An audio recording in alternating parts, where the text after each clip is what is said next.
கடின உழைப்பு, அசராமல் உழைக்கக்கூடிய ஒரு தன்மை, இதெல்லாம் தான் காரணம். And the intelligence and the amount of effort he is putting to improve himself, அதுதான். ஸோ அது நமக்கு எல்லாருக்கும் வந்து ஒரு எக்ஸாம்பிளாக இருக்கக்கூடியவர். நம்மெல்லாம் அவர்கிட்ட தான் கற்றுக்கலாம் அந்த விஷயங்களெல்லாம். நினச்சா நடத்தி முடிக்கணும் அப்படின்ட்டு. ஸோ இதை முடிச்சுட்டு யூனிடோலேருந்து ரிட்டையர் ஆன பிறகும் சும்மா இருக்கல. Most of us will retire, நல்ல வசதியாக இருக்குது, ஊரில் வந்து ஒரு வீடு கட்டணும், செட்டில் ஆகிடும் அப்படின்ட்டு. It didn't do that. அதுக்கப்புறம் நிறைய புக்ஸ் எழுதியிருக்கிறாரு, லிஸ்ட் ஆஃப் புக்ஸ். ஆல்மோஸ்ட் எல்லா புக்ஸும் வந்து அவர் எனக்கு அனுப்பி கொடுப்பாரு, நானும் படிச்சிடுவேன். நான் ஐம் எ வெரோஷியஸ் ரீடர். அதில் ஒரு புக்கு வந்து ethics in politics then and not, that is is recent book. அது எனக்கு அனுப்பி கொடுத்துருக்காரு, நான் அதை படிச்சிருக்கிறேன். அதில் சில விஷயங்கள் கான்ட்ரவர்சியாக இருக்கும். பட் நிறைய books, poverty in economic thinking, resilience in Indian economy and the great reset, technology and job. அதாவது recently I was talking to him. இப்போ ஆர்டிஃபிஷியல் இன்டெலிஜென்ஸ் வந்திருக்கு, எல்லாரும் பயந்துட்டு இருக்காங்க, வேலையெல்லாம் போயிடும், எல்லாத்துக்கும் வேலை போயிடும் அப்படின்ட்டு. இதே இது வந்து 1980 ஒரு கம்ப்யூட்டர் ஒரு பூம் வந்தது. அப்பவுமே எல்லாரும் சொன்னாங்க, ஸோ கம்ப்யூட்டர் எல்லோரும் வந்துச்சு. தேர் வேர் ஸ்ட்ரைக். சார் தான் சொன்னார், திருவனந்தபுரத்தில் வந்து ஸ்ட்ரைக் பண்ணாங்க, இந்த கம்ப்யூட்டர் எங்கள் ஊருக்குள்ளே வரவிடக்கூடாது, வந்தோன்னா எல்லாருக்கும் ஜாபும் போயிடும் அப்படின்னு. இப்போ ஏஐ வரப்போகுது. ஸோ இது வந்து இந்த ஃபியர் அண்ட் ஃபியர் நாட் அப்படிங்கிறதும் அதை பற்றி, இந்த லேட்டஸ்ட் டெக்னாலஜி பற்றி அவர் இஸ் ஹேவிங் தட் புக். அப்படி நிறைய புக்ஸ் எழுதிட்டே இருக்கிறார் on economics. And after retirement he is the many multiple projects, எல்லாமே வந்து கம்யூனிட்டி ஓரியன்ட் ப்ராஜெக்ட்ஸ். நம்ம ரோட்டரிக்கு ஒரு சீஃப் கெஸ்டாக கூப்பிட்டு வரதுக்கு ஒரு ஐடியல் பர்சன். ஏன்னா we are also people who are interested in community projects. So a lot of community projects.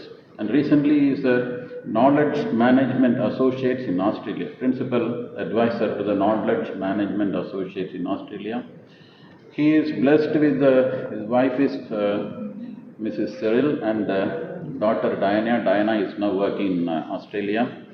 And probably he is a person who has traveled more than anybody else, probably more than Modi. ஏன்னா அவருக்கும் போனார்னா வந்து நிறைய ஏர்லைன்ஸில் வந்து நீங்கள் வாங்க sir, சும்மா வாங்க sir அப்படின்னு கூட்டிட்டு போகிற அளவுக்கு he has traveled throughout the world. So I am presenting to you a very experienced person, a person whose name is known worldwide. அவர்கிட்ட வந்து நமக்கு தெரிஞ்சுக்கிற வேண்டிய நிறைய இருக்குது. Welcome you sir. Thank you, Dr. Krishna Kumar. Now I invite Rajesh S. Kumar to introduce the new member.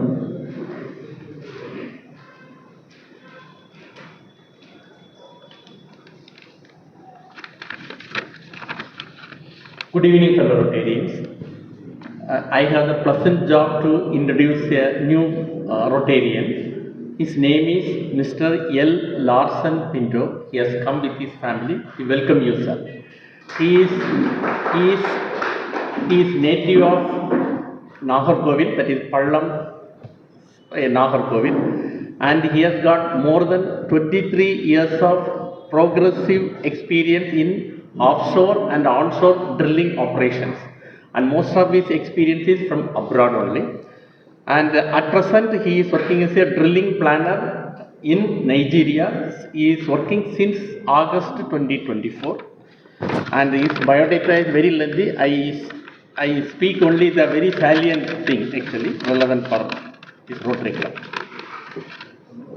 And he has qualified diploma in marine navigation and seamanship, besides many certification courses related to drilling. And he is running a personal company also, HRLM training and consultancy service in India, and Middle East Sky Petroleum WLL Bahrain also. And his father is Mr. G. Lawrence, and he is married. I think we are seeing with his family also. So we welcome you again, sir. Thank you very much.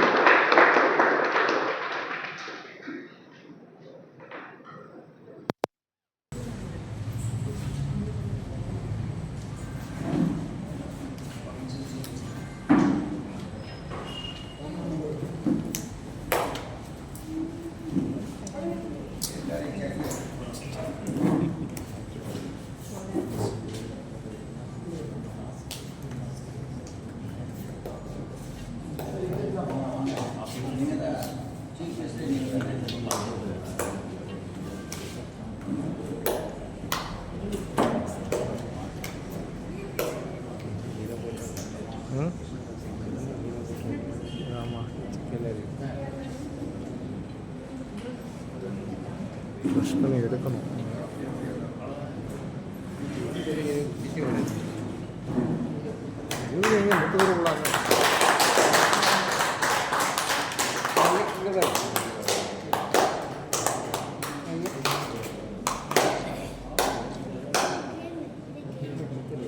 അതെ doctor, അത് ഇത് കൊടുക്കണം.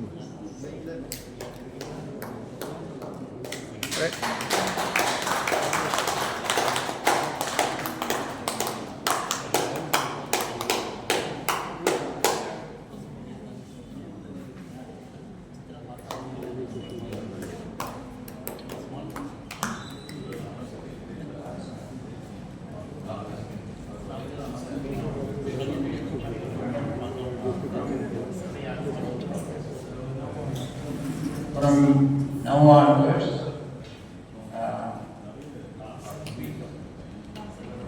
Mr.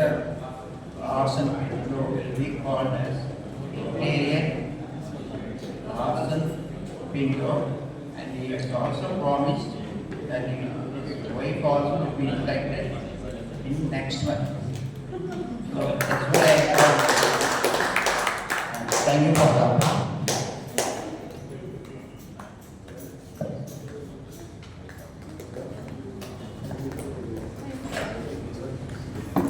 Over to the chief guest, and there is legal waiting for you, sir.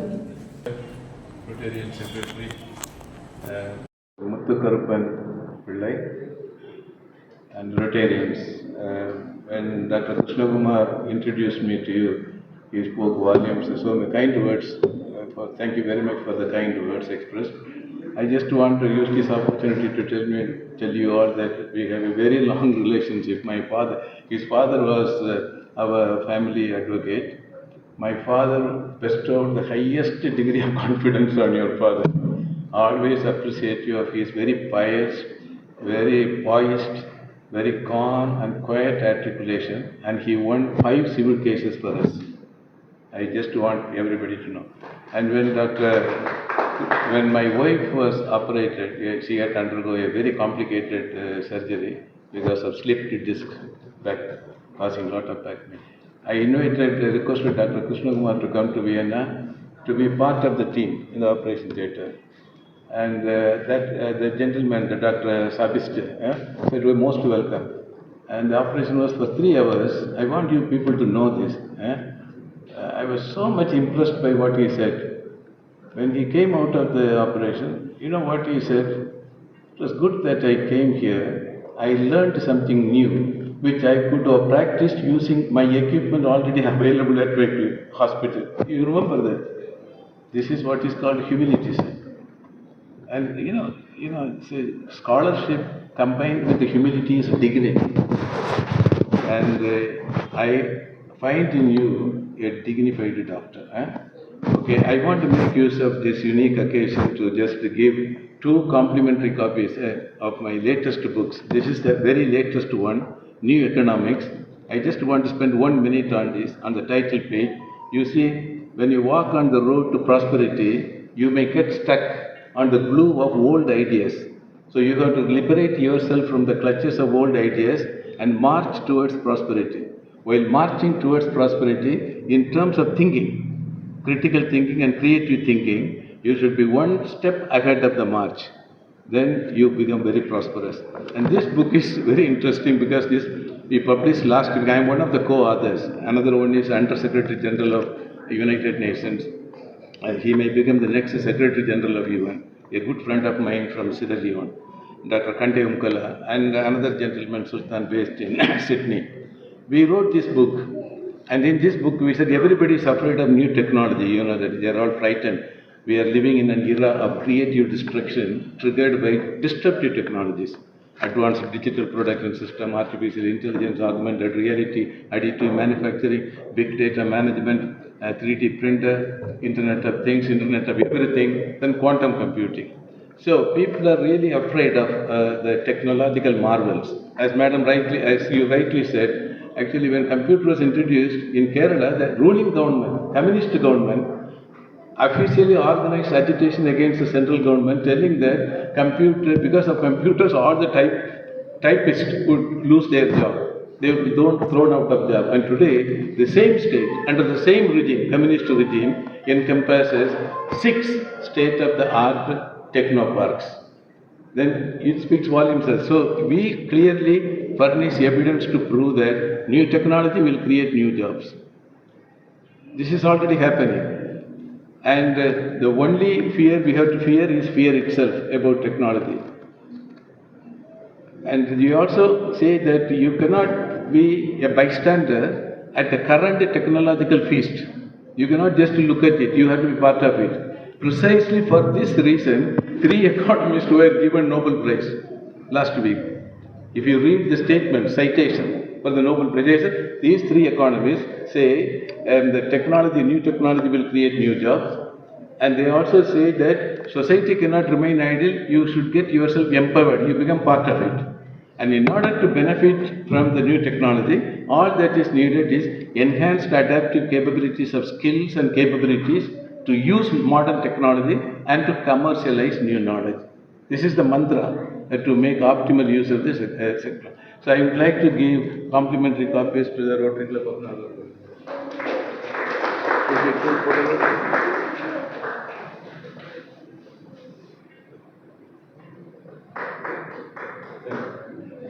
Okay, the topic given to me is community and development. And let us enjoy this. And I don't want this, the participants to sit there with a long face, sick look, depressed, oppressed, suppressed, thinking, oh my God, this guy is going to speak for. This is a light evening, I believe. Every week you meet to just enjoy ideas, I would like to say. Because I know that Rotarians don't allow speakers to speak for more than 20 minutes. I know that, I am aware of the maximum 20 minutes, and maximum is not the minimum. I can finish it within 18 minutes also, don't worry. I will strictly confine my speech to 15 minutes and wind up, don't worry. Because I know, according to an education psychologist, one cannot listen to another person for more than 20 minutes. If it is more than 20 minutes, whatever you say will go over the head. In US, a friend of mine had a very bad experience. Organizers asked him to speak only for 10 minutes. He was on and on and on. And one day, sitting in the front row, was totally agitated. You know, for every little thing in the US, they pick up the gun. You know that. They go everywhere with a gun. So he picked up the gun, and holding the gun in his hand, he was going around the hall. The speaker was stunned to silence, and he said, I am delivering a speech, you are going around the hall, holding the gun in your hand, what are you trying to do? He said, you go ahead, you continue. I am looking for the guy who invited you to speak. You know, on another occasion, everybody left except one guy sitting and listening. You know, when they leave in the meetings, they don't leave alone, you know that, they are very skillful. They express non-verbal clues to the friends and relatives and leave the hall in group. It happens very often. So everybody left, only one guy was sitting and listening. The speaker, having delivered a long, totally boring speech for 2 hours, he went and thanked him. He said, thank you very much for a profound sense of tolerance, sitting and listening to my speech. He said, I am the next speaker, that's why I am sitting here. Otherwise I would have left. So that is, I will try to present this highly complicated topic in a very simple way. First, I want to define the word development. Development can be divided into several parts. Development, men means men and women. Women also ends with M-E-N, no? Men and women. To think. Development, to think. The last letter, capital letter T, signifies that think horizontally, think vertically. Think collectively and think individually. So what is the outcome of the thinking process? When you think, policymakers, experts and officials, when they think, reflect on the new development realities, they should come out with the policy interventions to rekindle dynamic sources of growth. Then there will be rapid economic growth and fantastic transformation. Give you one example, Singapore. I want to take you all to Singapore to tell you how the thinking process enabled a small country to achieve rapid economic transformation. When Singapore seceded away from Malaysia, virtually nothing, they don't have any resource, they did not have any resource. Even drinking water they were getting it from Malaysia. Virtually no resource. And in terms of size, 25 kilometers, not more than that. And that country, if you look at the ranking of countries on the scale of industrial performance and business performance, Singapore tops the list. Singapore tops the list on the scale of industrial and business performance for 25 consecutive years. So how did it happen? How did it happen? They systematically, methodically, scientifically proved that prosperity is a function of policy choice. It's all policy intervention, nothing but policy intervention. You coin, you conceptualize, formulate, implement the right policy at the right time for the right purpose in the right way to the right degree, and then you will achieve. Lee Kuan, the first premier, 3 days before his death, he was breathing his last. He was on the sick bed, I think some years ago, 6 years ago. You know what he said? Before I breathe my last, I want to give a message to the world. He gave a fantastic message. You know what he said? For development, there is no need for democracy, and he died. What a fantastic message. For development, there is no. He was a dictator in the beginning, with good governance. He did everything with a high degree of transparency and accountability. And he ensured good governance. He said, first you create a very strong infrastructural base. Roads and anything related to infrastructure, excellent infrastructural base, and then create sustainable sources of livelihood for the citizens, for meal, for shelter, and for education, health. There should not be any fight between factions, people. First you create a strong infrastructural base, and then create sustainable sources of livelihood for everybody. No one should starve, and there should be no fight among people for basic things. Then introduce democracy. See the way he sequenced the whole thing. It is working very well. And Singapore created the best innovation system, national innovation system. Only in Singapore, out of 192 countries, in this small country, only this small country has the best national innovation system. In an ideal innovation system, national innovation system, new knowledge is generated by institutions, exploited by laboratories, and commercialized by dynamic firms. There is a high degree of interactive framework. You see what is happening elsewhere. I will not say in India, I will not put India down, I will say elsewhere. Institutions are preparing students for entry into job. And not for job. Even students who are selected by companies during campus recruitment, on day one they are not functional. They cannot operate. Only after having undergone 6-month intensive training program, they become valid. So what does it mean? We are not preparing them for job. We are just preparing only for entry into job, not for job.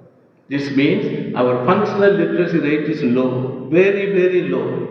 Kerala is known for 100% literacy rate. Their functional literacy rate is only 20%. Functional literacy rate refers to percentage of literates imbued with enhanced adaptive capabilities and skills to use modern technology and to commercialize new knowledge. That is why for 5 to 6 years they remain in the state of joblessness after completing engineering degrees and other degrees, and eventually they get a passport and cross the border and flourish. For Kerala is actually, I should really appreciate that. The greatest achievement of Indian is getting a passport and crossing the border. So what I am saying is, Singapore is the best example. And you see, for example, if someone comes up with an innovative idea, number one, highly talented people who secure very high marks in technology and science-related subjects, technology, science, mathematics-related subjects, are not allowed to become civil servants. They don't allow them. They are not allowed. The system is like that. If they pick up the students imbued with high level of aptitude, even at the 3rd standard, 4th standard, if they want to join administrative like our IAS, IPS and IFS, they don't allow them. They want them to emerge as technocrats, dynamic entrepreneurs, knowledge and technology based dynamic entrepreneurs. If one guy comes out with an innovative idea and systematically proves that he would emerge as a global player in a particular thing, in processing, designing and marketing a particular product, the government gives him a grant, not loan. There is no need for him to repay. See the effectiveness of the policy. And let us go to China. China is amazing. I had been to China 17 times. We cannot compare our country to China in terms of degree of industrialization. When a country edges into a high degree of industrialization, the share of high-tech and sophisticated products will account for lion's share. Global average is 86%. China's score is more than 89%, 90%. Both in the share of these products in manufacturing value added and manufactured exports is very high. Compare it with India, around 30%. The share of these products, highly sophisticated and high-tech products in manufacturing value added, around 28, in manufactured exports, around 30, 31. See the distance. So we really, to be very honest, we cannot compare. It bears no comparison. Fortunately, now thanks to the vagaries of Trump's policies, now a trend is emerging. India, China and Russia are trying to form not a common market, some type of economic cooperation, and it is evolving. All the three countries are equally interested. If that emerges, if these countries can create a bloc, a very good economic bloc with a free flow of investment, trade, labor, everything, this will become the most powerful bloc, economic bloc in the world. So again, I used to be surprised with the innovative mindedness of all the Chinese. I was standing in front of the Great Wall of China, myself, my wife, and we were standing there. One guy came and he said, "Tell me your name." I said, "I have a very long name which goes from Vienna to India." He said, "No, spell out by country names and city names." I said, "Vienna, India, Netherlands, Austria, Netherlands." I just spelled out. Immediately he wrote, and within 1 minute, I was just looking, standing near the Great Wall of China, looking at the wall, and he gave me a diploma. He said, "This is to certify that Mr. Jabamale Binanchi Arachi climbed to the Great Wall of China for $1. Who does not want a diploma without working for it? I did not climb even single step. I did not. So I was so happy looking at my smiling face. He said, "If you give me $5, he could engrave it on a metal plate and give it to me." I gave him $5. I got my diploma on a metal plate without climbing a single. So this is you go to any hotel. I'm just telling you a few examples. You go to any hotel and you will not see Chinese name. They know that it's very difficult for foreigners to pronounce their name. You know how Chinese name the babies? When a baby is born, they put a coin on the steps. Sometimes it creates a sound, dung, ding, dung, that's the name, ding, dung, dong, something like that. This is how they name the baby. And they know that foreigners cannot. You go to Hilton or any hotel, big hotel, everywhere the guys are carrying a name like George, Matthew, and all these the saints' names, okay? George, Matthew, and this and if there is any problem, you report, then they say,